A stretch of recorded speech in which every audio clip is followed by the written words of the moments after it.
you. And after seeing that video explaining the wonderful speaker that you have tonight, I'm looking around to see where she is. Some of those videos go way back. I didn't have the same hair color. But God is good, isn't he?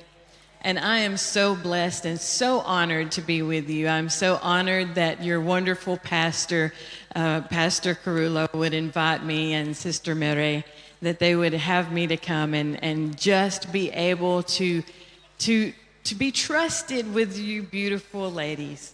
It is such an honor. I believe God did some amazing things already today, but I am so excited about what he has for us tonight. Amen. Tonight, I'm going to be talking a little bit more about my best friend. I think I told you this morning that my best friend is the Holy Spirit. I could do nothing without him, nor would I ever want to try to, because that would be a very big mess. But I know whom I serve, and I know that he is able to do far more than we could ask, think, or imagine. Amen? And so I just believe that he has wonderful things in store for us this weekend. And so I just want us to go to the Lord in prayer before I get started tonight. Lord Jesus, we thank you for who you are. Lord, we thank you for what you've done. Lord, for your sacrifice that gives us hope. And Lord, that you sent your Holy Spirit so that we might have a comforter, that we might have a friend, that we might have an advocate, but most importantly, that we might have his power to walk in, to sustain us, to help us when we are weak. And God, we just thank you. I ask you, Holy Spirit, to come even now and make yourself so present as we already feel your powerful presence here. But to speak to each and every heart tonight, God. You know the needs of every person that walked into this room, and you came just for them. So, Lord, I pray that you come and I will move out of your way. Speak through me, Holy Spirit, and don't allow me to say anything that you wouldn't have me to say tonight. In your precious holy name, Jesus, we pray. Amen. Amen. So we're going to talk about the Holy Spirit tonight. How many of you know that if we're going to walk in the power of the Holy Spirit, we must be filled with the Holy Spirit? Amen? That's the first step. And so if you are a note taker tonight and you want to take these few simple notes that I have, I want to welcome you to do that. It's going to be really short. I'm going to go through it as quickly as possible. But if we want to walk in the power of the Holy Spirit, we have to seek God's face. Amen? Number one is the most important thing. How many times do we get caught up in seeking his hand instead of seeking his face? And I believe it's very important that we spend time at his feet. I shared a little bit earlier today about how when I began to see God move most powerfully in my ministry was after a season of spending time at his feet. When he asked me to just come before him and just spend time praying in the Spirit before him. And when I went back into the jail after that, I was not prepared to see all of the wondrous things that God was going to do. Because if we want to walk in the power of the Holy Spirit, we have got to dedicate our time and our attention to him. Amen? And so I believe that that is the most important thing. Acts 1:8 says, you will receive power when the Holy Spirit has come upon you. And you will be my witnesses in Jerusalem and in all Judea and Samaria and to Fiji. I know that's what it says because Pastor Carullo told us last night that that is what it means. We are at the ends of the earth, aren't we? And so God has sent his Holy Spirit so that we might be witnesses. But we often look at the big picture, don't we? Sometimes we think, well, there's missionaries that go there. Or there's this person and that person or this agency or this group that goes there, but that's not me. And maybe it isn't you, or maybe it is you, but we can still be effective and be his witnesses right where we are. You see, we live with a vast mission field all around us, and we must be willing to share the gospel at every opportunity, because there are souls weighing in the balance, waiting for our decision to move.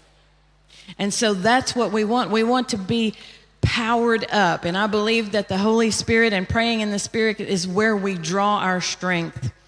I told you earlier today that I go into 4 men's prisons, and that was not my desire. That was not my choice, but that's where God sent me. And so when I go into the men's prison, I always tell the men, you do not have to have me here to see God perform a miracle. I don't have to be in this prison for you to see God move. If you want to see God move, you need to step out and do what God tells you to do. If he tells you to pray for someone, you need to have the boldness to go and pray for that person. If he tells you to witness to someone, you need to have the boldness to go and witness to that person. And a few months back, I went into the men's prison. It was the maximum security prison in my state. And I went in there and I walked down the hill to the chapel. And our prisons are much different, I believe, than probably your prisons here. They are really blessed in our prisons. I'll just put it that way. They have an inmate-led worship team, and they were getting ready to lead worship that morning. And when I walked in, one of the men on the worship team came running to the door and said, Miss Donna, I have to tell you something. And I said, okay, what is it? And he said, a man died last week. And I said, oh, I'm sorry, because that's what we do in America. We say, I'm sorry. And so he said, yes. He said, Miss Donna, he got a hold of some fentanyl. And fentanyl is running rampant in our prisons. And it's not just in stuff that we know we shouldn't mess with, Miss Donna. He said, it's being put in our food. And he said, we don't know when we are going to take our last breath, because we do not know when we might get a dose of fentanyl unintentionally. And he said, so we are all worried, but he said, our brother, he said, one of our friends in our pod, he said, he got some fentanyl in his meal.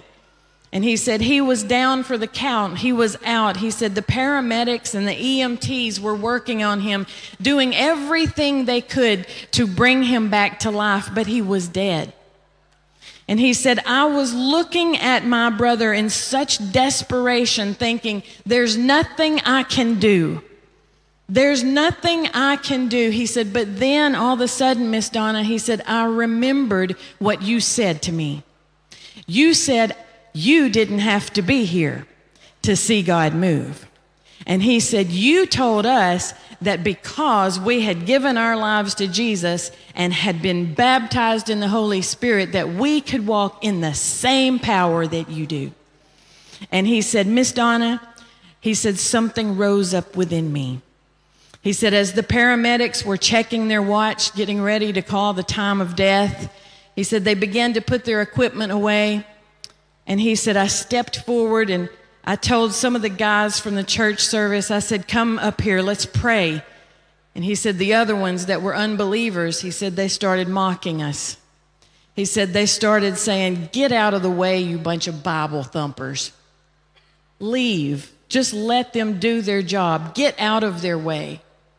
And he said, in that moment, I felt so helpless. And he said, I felt really kind of nervous about what I had stepped into.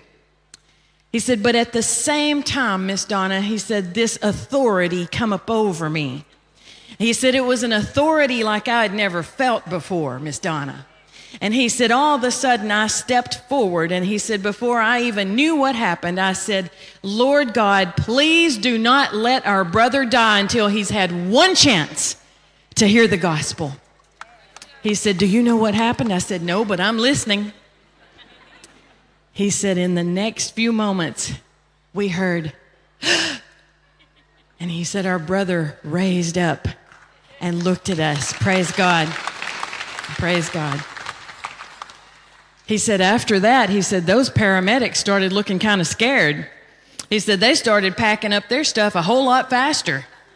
He said, they were ready to get out of there. He said, the ones that were making fun of us, they turned around and walked out. He said, but that's not why I'm so excited today, Miss Donna. And I said, it's not. I said, isn't that enough to be excited about? He said, yes, ma'am, it is. He said, but I have something even better. He said, Miss Donna, look out that window. And I looked out the window and he said, that's the dead man. He's coming to church. You're going to get to share the gospel. And I said, oh, wow, praise God. And so he came into the service and I simply shared the gospel and I asked, how many of you in this room today want to make Jesus your Savior? And that dead man's hand went straight up. And so when he came up for prayer, I prayed with him and he asked Jesus to be his Savior. And as I often do, I looked at him and I said, sir, do you want everything God's got for you? And he said, yes, ma'am, I do. I said, raise your hands. Jesus is about to baptize you in the Holy Spirit. And he raised his hands. I began to pray for him. And the next thing I knew, he was praying in tongues. It was flowing out of him like a river. And I was so excited to see what God did. And not only that he had done such a thing, but he had proved to those that were there that he was God. And then that wasn't all. After that, the service had ended and he had kind of hung back the formerly dead man. And he came forward to me and he said, Miss Donna, I have to tell you something. And I said, what's that? He said, I was dead last week. I said, sir, you were dead 15 minutes ago, but now you have new life in Jesus.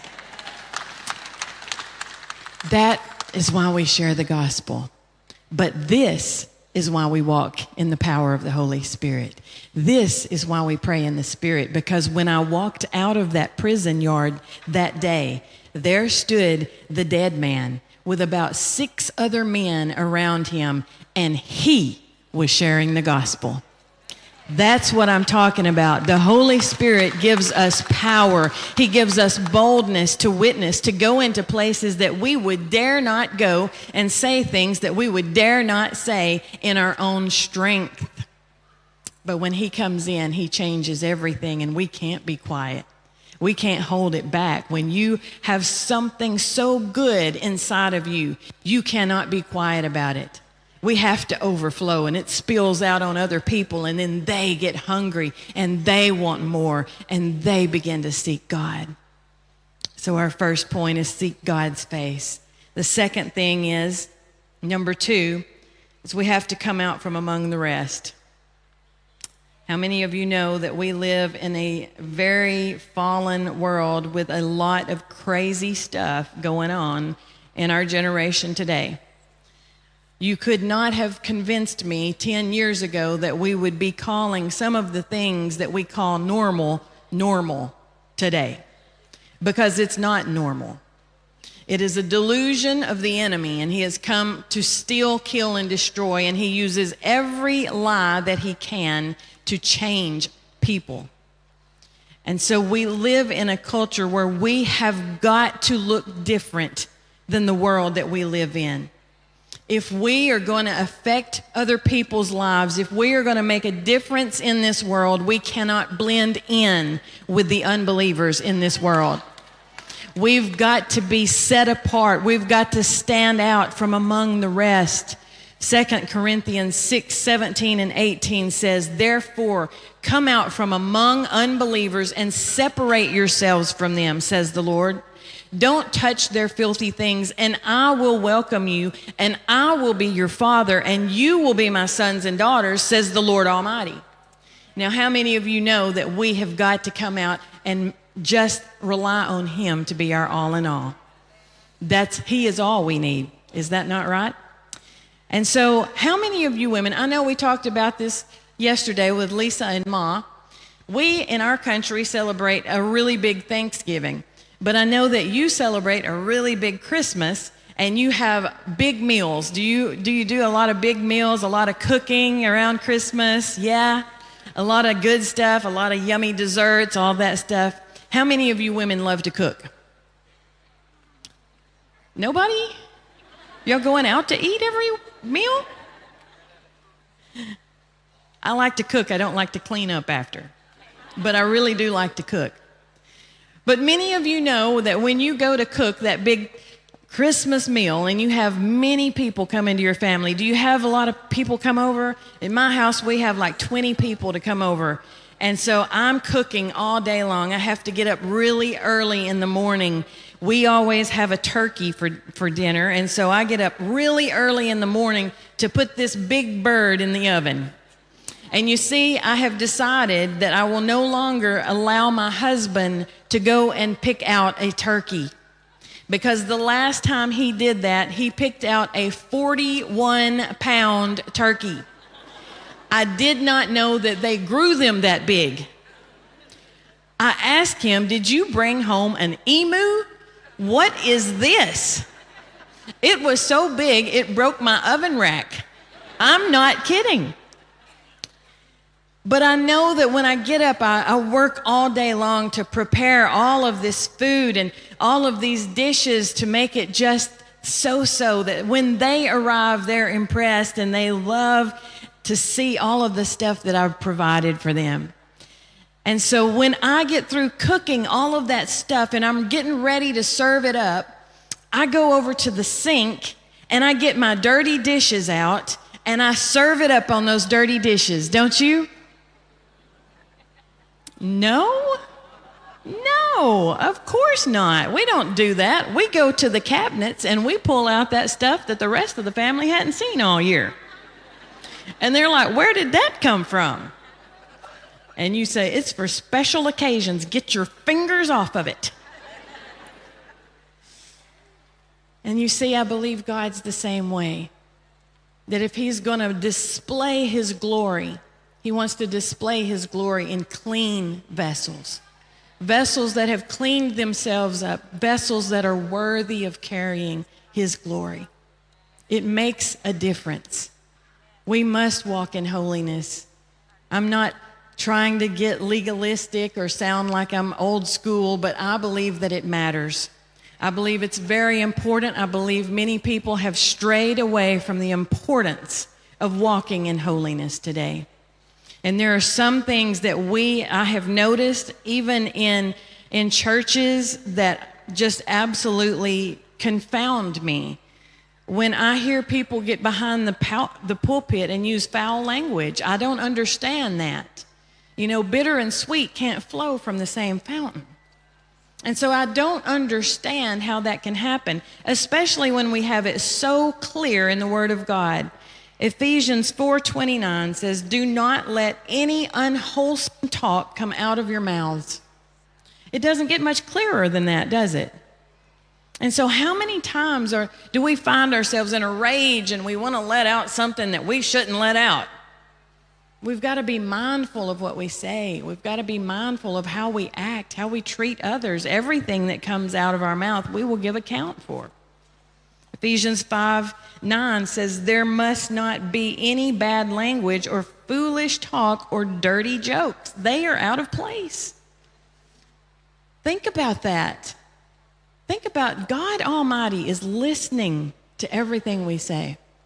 Would you say it in his presence? Would you say it if he was in the room with you? What about things that we say about other people? Would you say those things if he was sitting beside you? Because he is. He's right there with us. And when we talk or say something bad about one of his kids, it doesn't go too well. We have to realize that our words make a difference. We've got to clean ourselves up. I've heard so many times, it's a pretty popular saying in the United States that garbage in makes garbage out. What you put in is what's going to come out. If we listen to filthy music, if we watch filthy TV shows, if we look at things that are inappropriate, we're putting garbage into our vessels, and then that's going to come back out. And so we don't want to do that. We want to walk in holiness. It is so important if we're going to be used of God. Number 3 is be willing to look foolish. That is really easy for me. I do not have to try hard to look foolish. It comes naturally.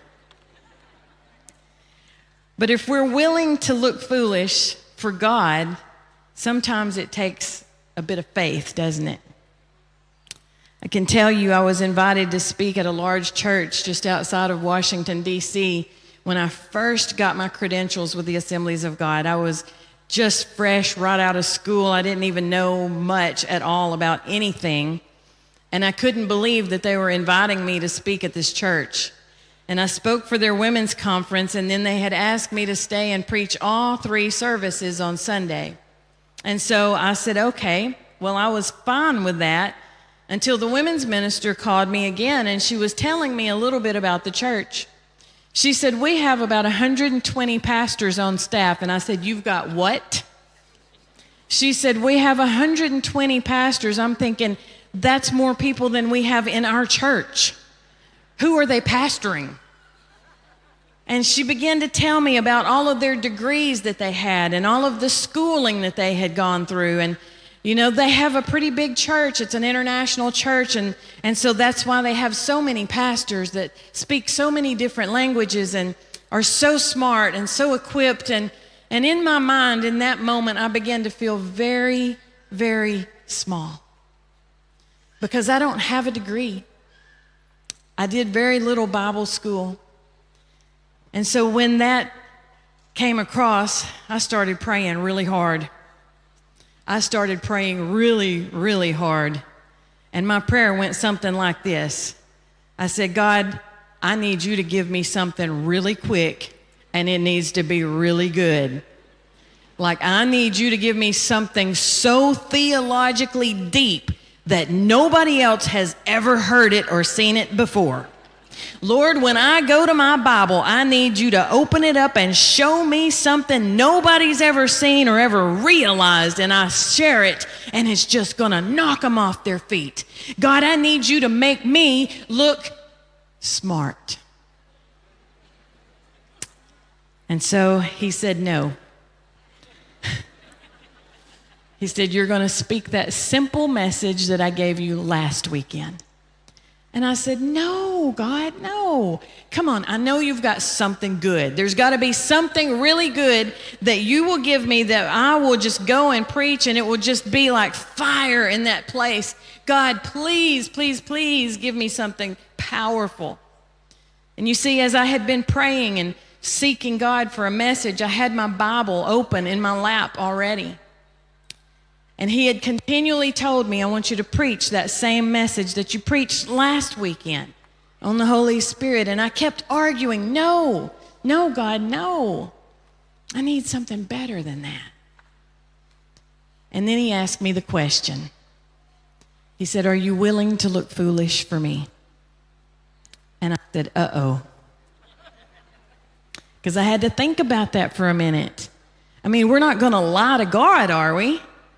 And so I had to think about, what is that going to entail? If I'm going to be really, really foolish, Lord, what are you going to ask me to do? And so on my lap, I looked down at my Bible, and it was already open, and the scripture was already highlighted in front of me. And when I looked down, I began to read this, 1 Corinthians 1:25 through 29. For the foolishness of God is wiser than human wisdom, and the weakness of God is stronger than human strength. Brothers and sisters, think of what you were when you were called. Not many of you were wise by human standards. Not many were influential. Not many were of noble birth, but God chose the foolish things of the world to shame the wise. God chose the weak things of the world to shame the strong. God chose the lowly things of this world and the despised things and the things that are not to nullify the things that are, so that no one may boast before him. Amen. But he wasn't done. Oh no, he wasn't done, because highlighted right across the page was 1 Corinthians chapter 2, 1 through 5. And so I felt like he wanted me to read it too, since we were right there. And it says, and so it was with me, brothers and sisters. When I came to you, I did not come with eloquence or human wisdom as I proclaimed to you the testimony about God. For I resolved to know nothing while I was with you except Jesus Christ and him crucified. I came to you in weakness with great fear and trembling. My message and my preaching were not with wise and persuasive words, but with a demonstration of the Spirit's power, so that your faith might not rest on human wisdom, but on God's power. And I said, okay, God, I get it. I will look just as foolish as you want me to look, but I need you to show up with your power and do what I cannot do.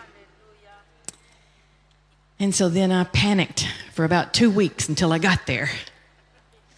And I remember going into that church, and I was sitting with the associate pastor, and I looked at him, and I made the mistake of asking him how many people attended that church. Should have never done that, because I really came with great fear and trembling when he said 3,000 people are here this morning. And at that time, like I said, I had just started out in ministry. That was the biggest group of people I had ever spoken to. And so you better believe I was nervous.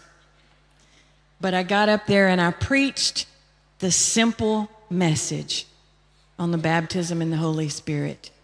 And I was thinking, God, I don't understand why you want me to preach this message when you have 120 pastors. I'm sure these people have heard of the Holy Spirit, but it's not about who says it. Sometimes God will speak in a different way, just through a different voice. And so we all, like I said earlier today, have unique giftings and callings. Don't ever think that your gift is less than someone else's. I preached that simple message that Sunday. And when I finished, I didn't know what to do. I gave the altar call, and I was thinking deep down, there's probably no one that's going to come forward because I'm pretty sure they've all got the Holy Spirit. But I gave that altar call for salvation first, and then I gave the altar call for people to come forward and receive the baptism in the Holy Spirit. I closed my eyes and I began to pray, and when I opened my eyes, I could not believe what I saw. The aisles all the way from the balcony were full. The floor was full of people. There were people so spread out all the way across the church and backed all the way up into the balconies that they could not even get down to the altar. And I said, oh God. He said, I want you to pray a blanket prayer. I want you to just start on this side, and I want you to outstretch your arm and just pray for everyone here, because you know I love to pray for people individually. But when you got 3,000 standing in front of you, that is kind of difficult. And so I just prayed that blanket prayer, and it sounded like a holy hum that started on this side of the room and swept across the room as hundreds of people began to pray in the Holy Spirit as the Holy Spirit enabled them. And I look back at that day now, and I look and I think how wonderful it was to experience that. And all of the people were telling me, these people have been seeking for years. This person's been seeking for 70 years. This person just received. And they were coming and telling me all the things. And I was so excited. And tears filled my eyes and ran down my cheeks, because I thought back to what I had first told God. God, please give me something deep. Give me something theological. Give me something that's going to make me smart, look smart. When God was saying, no, I know what I need to do in that place. You better listen to me. Come on. You go and you be willing to look foolish, and you speak exactly what I tell you to speak, and then you watch me show up with a demonstration of the Spirit's power. That's exactly what he did.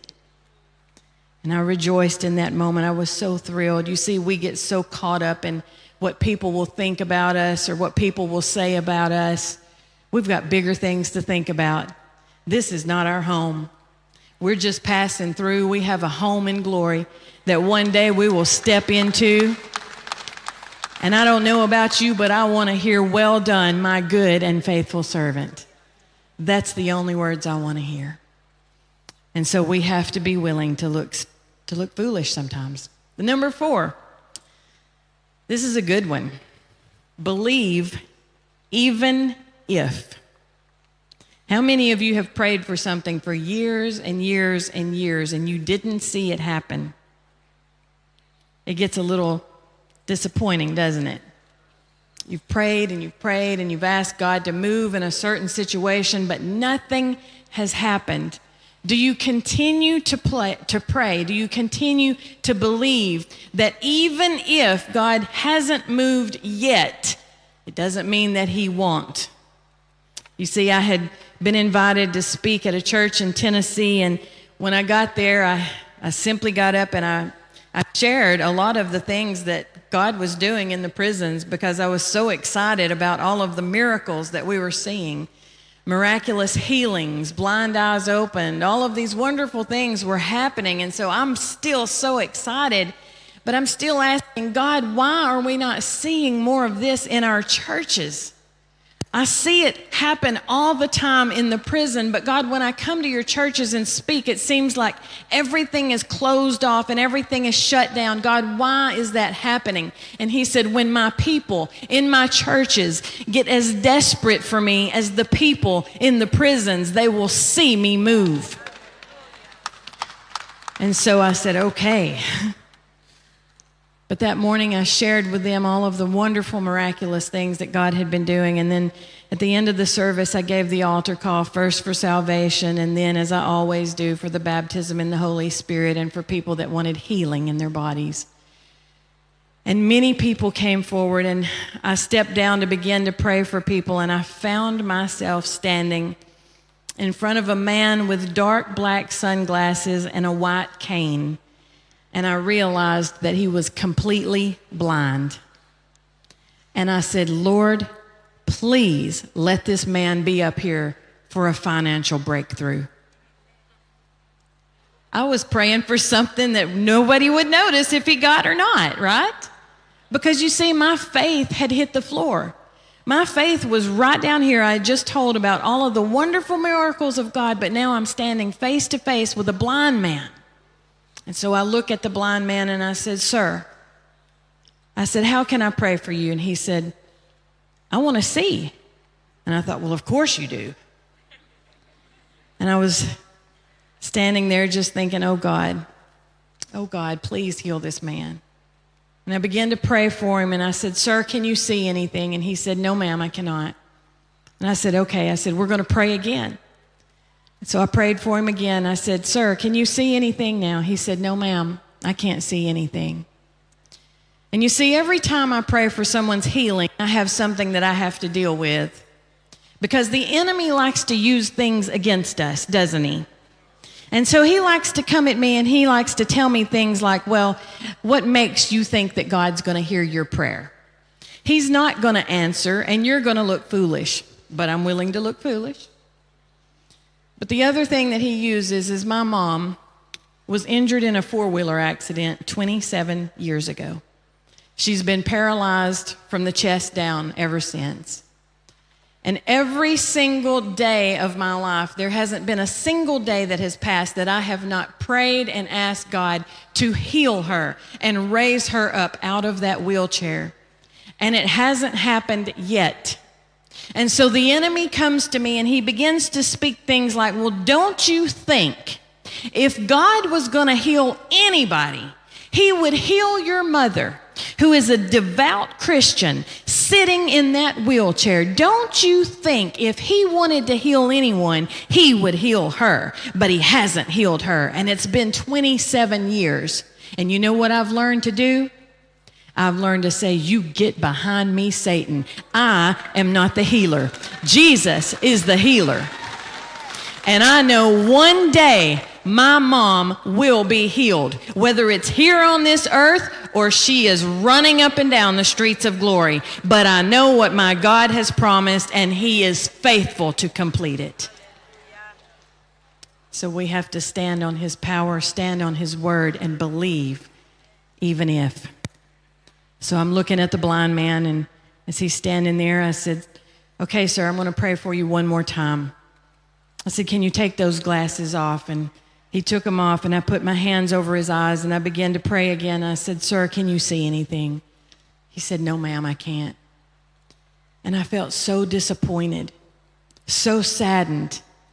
And I said, "Sir," I said, "I want you to just raise your hands and just start praising Jesus just like you received your healing already."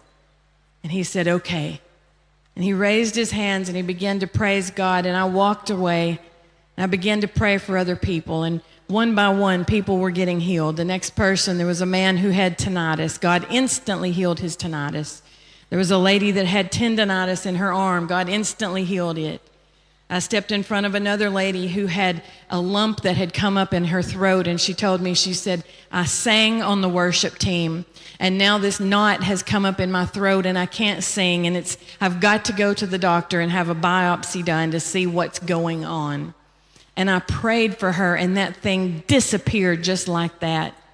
But you see, I was not rejoicing over those healings because I still had my eyes fixed on what God didn't do. I'm still arguing with God in my mind saying, "But God, you didn't heal the blind man. Why didn't you heal the blind man?" God, I stood there and I prayed for him. And I told all of these people about all of the wonderful healings and all of the wonderful miracles that you're doing in the prison. And now I come here and I stand in front of the blind man and he doesn't receive his healing. They're going to think I'm a fraud. They're going to think I'm a phony. They're going to think I'm fake. I am so glad that God can still use us when we have a rotten attitude, because I had a really rotten attitude. And so I continued to walk around praying for people, and I was so busy arguing with God, but still praying for people, that I didn't even notice when that blind man threw that cane down and threw those glasses down and ran out the back doors of the church downstairs to children's church to look into the face of his son for the first time.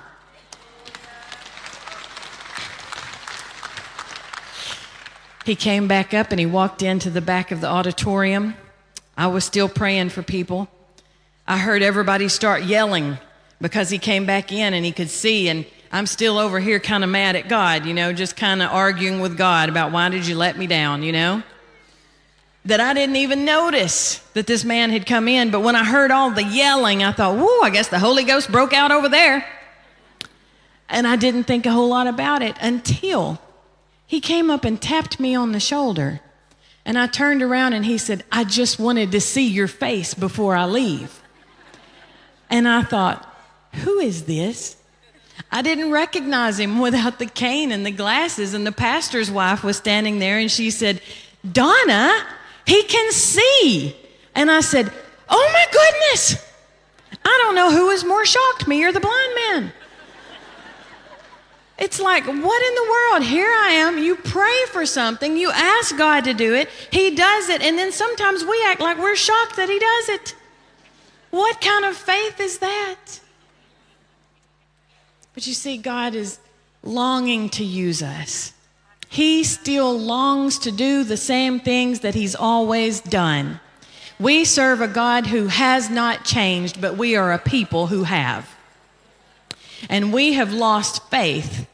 We have looked at the Bible and read these stories and began to collect them, but feel like that was for a time gone by. But it's not. If men in the prison are receiving healing, if they're believing and praying for other people and they're getting healed and receiving all kinds of miracles, why won't God use you? I love how God moves, and I love that he does things on purpose. Like I said, I don't understand why God hasn't healed my mom, because I have prayed for her. And God does want to heal. We know it is his will to heal. But God is sovereign, and that means that his purpose will stand regardless. We can pray for something, but if it's not part of his plan, he sees the big picture. We don't see the whole thing. He sees the big picture, and he decides when and why and where and how he will do what he intends to do. And so sometimes we have to wait on his timing. But I love how God moves in situations to reveal himself to receive others so that they can see who he is.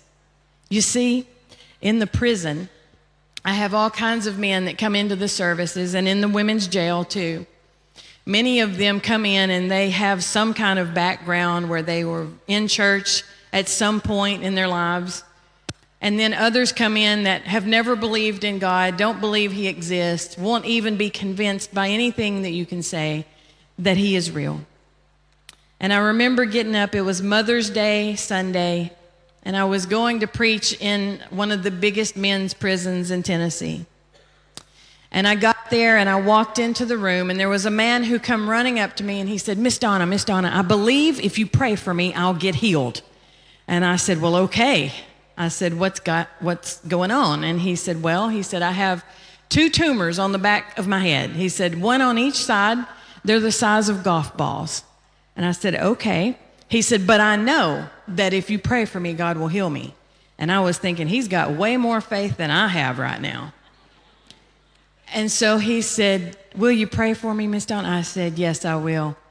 And so I reached around behind him and I put my hand on both of those tumors on the back of his head. And I prayed just a simple prayer, and I said, be healed in the name of Jesus. And I still get goosebumps to this day when I think about it, because I felt my hands go flat to the back of his head as God removed those tumors and they shrunk. Praise God. And he was very excited. I said, you need to feel the back of your head, brother. And he felt back there and he's like, they're gone. And he started running around the room, yelling, and scared that chaplain to death because he didn't believe in healing. And so that was a whole other service that we had right there. But I was so thrilled in the moment. But then, you see, I have a very long drive home. It's an hour drive home. And on my way home, I began to listen to things, because you know how the enemy likes to do. He likes to bring discouragement. And he began to speak to me, and he began to say, that man didn't really get healed. You just thought he got healed. You see, you were just praying, and in your endeavors to pray for him, you just pressed a little bit too hard on the back of his head, and they just kind of flattened just a little bit, but they're not gone because he did not receive his healing. And you see, I used to get so mad at the Israelites. How many of you ever read Exodus and you just think, what are you thinking?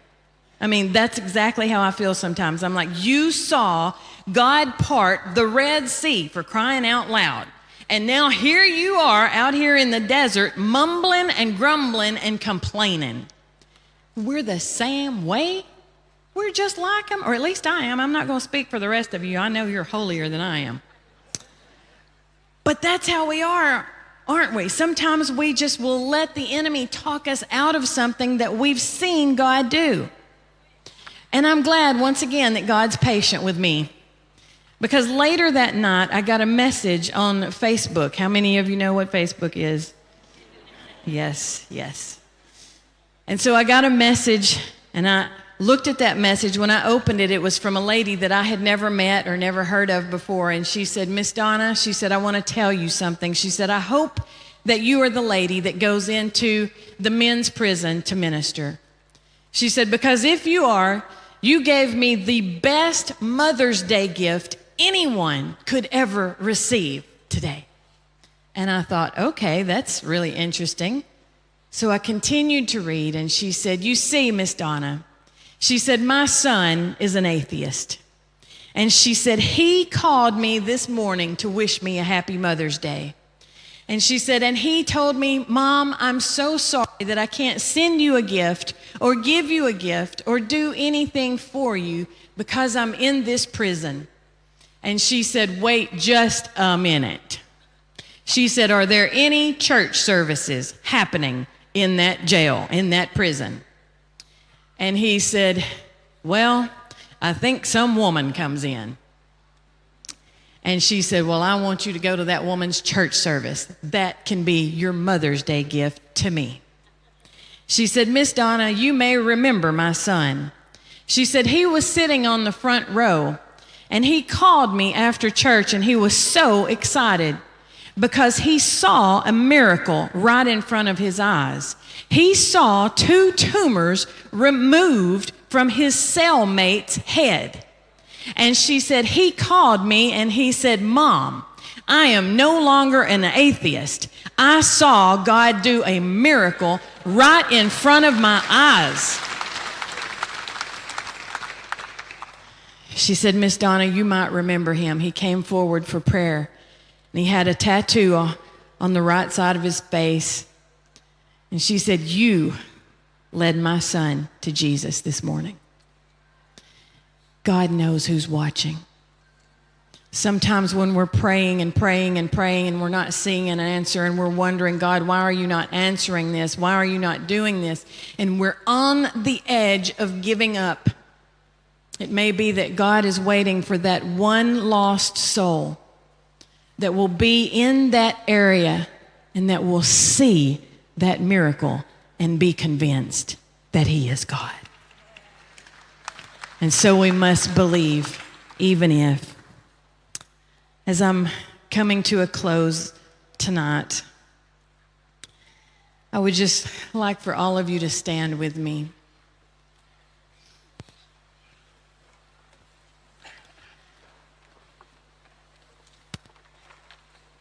One of my favorite things to tell all of the men and all of the women in the jails and in the prisons is that I do not have to be there for them to see miracles. Because it doesn't take a healing evangelist. It doesn't take someone that has a theological degree. I'm not telling you not to get an education, okay? It's great to have an education. But it doesn't take all of these things that sometimes we feel like hold us back. It doesn't take a powerful ministry. It doesn't mean that you have to be a pastor. To see God move and to see miracles, you have to be one thing, a believer. If you're a believer and you believe God's word, and you are serving him and you're striving to follow him every day of your life, if you've given him your all, if you've surrendered your entire life to him, if you've poured it all out at his feet, and then you've allowed his Holy Spirit to come and indwell you, and you've been powered up by the Holy Spirit, you've got all you need to see miracles. Because we're not the miracle workers. It has nothing to do with us. It has everything to do with Jesus. And so we have to be careful. This last point is the most important point of all. Number 5, when we begin to see God do these great and powerful things, we must point the glory to him all the time. We have to walk in humility. We must be humble. We must humble ourselves continually before him, giving all the glory to God. Because let me tell you something. I've never died on a cross for anyone. There's no power within me that can change a life. Oh, but we serve a God who can. And he longs to. And so if you're here tonight and you say, I want to walk in this power. Maybe you have been baptized in the Holy Spirit, but maybe it was many years ago, and maybe you just kind of done what a lot of people do. Sometimes we just kind of get complacent and we'll receive the gift of the Holy Spirit, but then we'll go and put it on a shelf. And we'll act like it's something that we've acquired, and so now we no longer need to use it. But let me tell you something. We must pray in the Spirit daily. It's something we must do daily if we want to see God move. And so we just pray in the Spirit. We pour it out to him. Now, the other thing that I love about the Holy Spirit is that he has an inexhaustible supply. You can have as much or as little of the Holy Spirit as you want. And I don't know about you, but I want all I can get. And so if you're here today and you say, you know what? That's me. I want to see God move in power, but I need more. Because I've grown a little dry, I've gotten a little bit complacent, and I'm not really where I need to be in my spiritual life. Or if you're here and you say, I've never received the baptism in the Holy Spirit, but I want that gift. Let me tell you, the only thing that is required is that you serve Jesus, that you've given your heart to Him, and that you are following Him. If you are saved and on your way to heaven, then you can have that gift. Amen? So I'm just going to ask you, without any other delay, if that's you, and you say, I need fresh fire. I need fresh fire from the Holy Spirit. I need more power in my daily walk. If that's you, I want you to come down and meet me right down here. I believe we have a prayer team that will assist. Sometimes we got to be willing to look foolish. There's no shame in saying, I want more. The shame is sitting back and pretending that we don't. Because day after day, I need more. We can never have enough. Amen.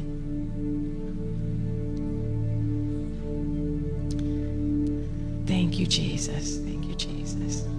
Praise God. I love you all so much. You're so precious. So if we have a prayer team, Pastor, and I would just love to pray with you. Is that okay? Okay. I'm just going to come down as the worship team sings, and I want you to be ready to receive what God has for you tonight, because He has miracles in store for you. Amen.